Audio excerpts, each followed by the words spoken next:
Last week, as I was recording this, I was in Austria. I was in Salzburg, the city of music, and Vienna, and while there I did plenty of things related to classical music. Like I visited Mozart's apartment. Not worth it, by the way, the museum they have there isn't great. And now, here I am looking at Famicom Composer, software for the disk system where I can easily butcher all of the world's great music. If Famicom Composer looks a little familiar to you, that's because it's basically Ikinari Musician 2.0.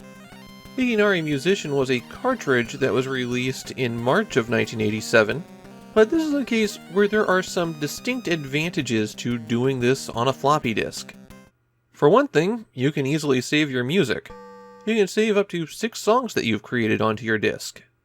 Composing songs is done through this interface, which is more than a little confusing.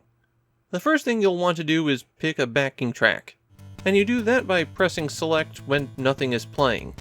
There's 24 default rhythm tracks, some of which are carried over from Ikinari Musician.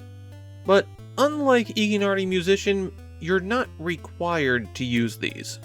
After you pick one and go back to the main screen by hitting select again, the white blocks along that left-hand square will list the chords that will be played, and you can freely edit these.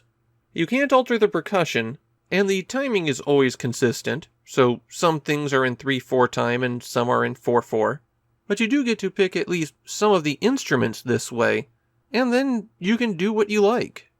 Along the top of the screen are 3 buttons that will turn off aspects of your song. That way you can isolate certain segments if you only want to hear parts of it.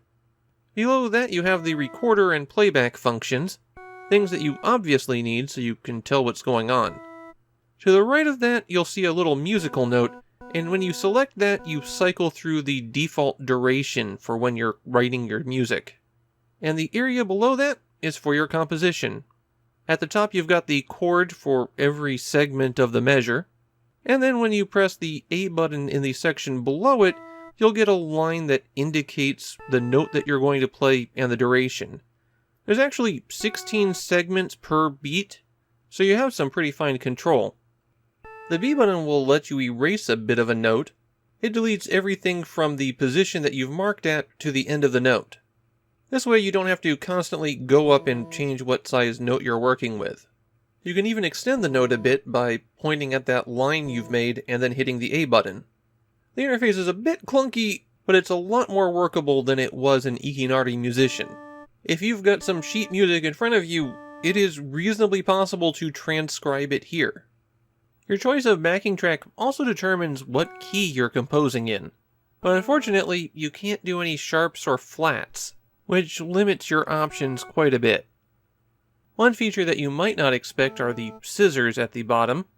That lets you copy a section of music, not cut. You can highlight a few measures and then drop them back in wherever you like, but it doesn't remove the original ones. Below the sheet music section, you've got a bar that shows how much of the available space you filled with your song. On the right-hand side is a tape deck that shows your position in the song currently, and you can reset it back to 0 here. And below that, you can set the song's tempo.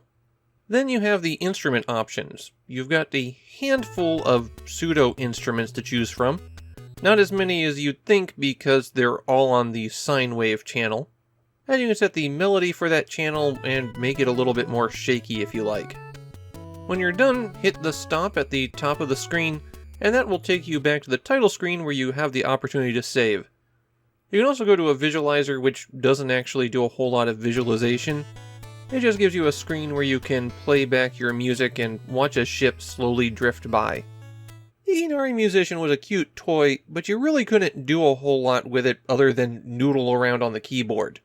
Famicom Composer, on the other hand, gives you an actual interface to work with.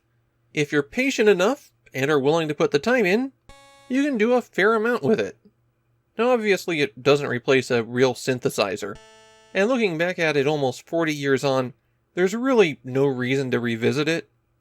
Even Ikinari Musician has more of a following than Famicom Composer, probably because this was on the disk system, and more people just had access to the cartridge release.